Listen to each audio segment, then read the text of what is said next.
These three NBA teams are trapped in basketball hell. Basketball hell is where a team is trying to win games, but aren't good enough to even make the play-in game. It's a place in the NBA where you don't want to be. The Washington Wizards have found themselves towards the middle of the bottom half of the Eastern Conference. This shows that they'll never be a true threat in the playoffs with this team. They also don't have a very bright future. Just take a look at some of their young players: Rui Hachimura, Corey Kispert, Denny Advia, Johnny Davis. None of those guys are showing any signs of becoming an all-star or even close to an all-star type player. Johnny Davis has also been pretty bad for the Washington Wizards this season, has been one of the biggest disappointments in the lottery this season, and he's just proved that the Wizards are drafting too late in the lottery to get a real all-star type player that would impact their roster right away. They need to make some big changes. Bradley Beal is a good player, he's an all-star, but it's time to trade him. He cannot be your best player on a championship team or even a playoff team. The only problem with trading Bradley Beal is that you can't. The Washington Wizards gave him a contract with a no trade clause. What were they thinking?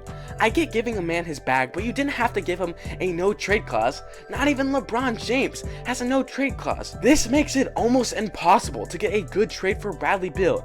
A team could offer 10 first round picks to the Washington Wizards, and Bradley Beal could just say no, and the deal is done. If the Wizards do the impossible and find a trade for Bradley Beal, the next two guys I think they should trade is Porzingis and Kuzma. Porzingis is playing his best basketball since New York, and Kuzma is playing his best basketball since his entire career. Trading them both when their trade value is high would be great for this team. They could easily score 3 to 4 first round picks for the both of them. I know, Wizard fans are going to be upset with me, but you have to realize your team is just stuck in the mud and isn't going anywhere. You'll thank me later when they get better and have a young team to look forward to.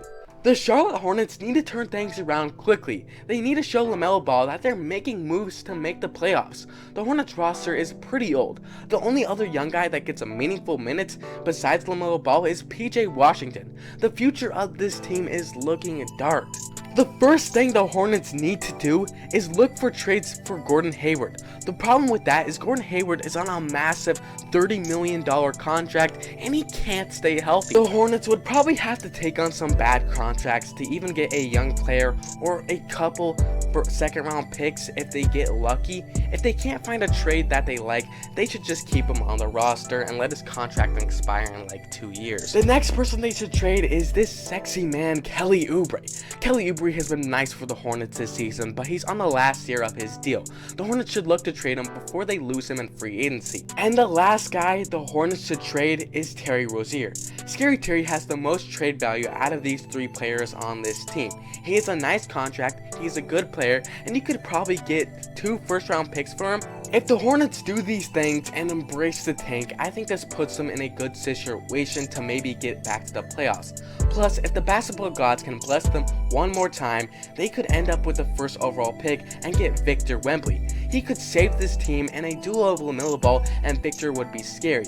And Victor would be a huge upgrade at the center position, which is what they needed. I mean, I like Mason Plumlee, but he's just not good at basketball. I mean, have you seen this man's jumper?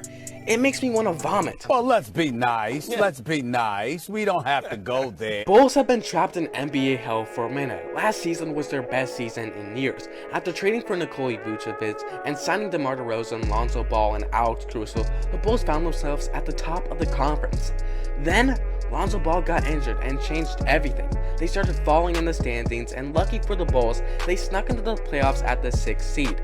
They barely missed the play-in game, and then Giannis made the Bulls his son, and the Bucks destroyed the Bulls in 5. The Bulls also had a pretty mediocre offseason. They didn't make any big changes to the roster. They didn't find a Lonzo Ball replacement, even though they knew Lonzo Ball would still be injured to start the season. And now the Bulls find themselves towards the bottom of the conference. Zach LaVine is unhappy with the direction that the Bulls are going in, and all signs are pointing to them blowing it up. The first thing the Bulls should do is trade Zach LaVine. If he's unhappy with the team, they need to do this before things get bad.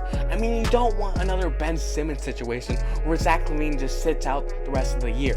I think the Bulls could easily get 3 first-round picks for Zach LaVine, even though he's dealing with injury as of late. He's just such a good player, and even though his trade value is down, they can still get a pretty good package. The next guy the Bulls should trade is Demar Derozan. Demar Derozan is just a vet. He's a great scorer, and NBA teams are gonna want him. I think they should keep Lonzo Ball and Nikola Vucevic. Their trade value is at an all-time low, and if they could bring that up by letting them play and bring up their value, I think that could help them out a lot. And they need to start the rebuilding process behind Patrick Williams and Ayo. I know Patrick Williams has struggled, but maybe focusing on his development, he can become a better player.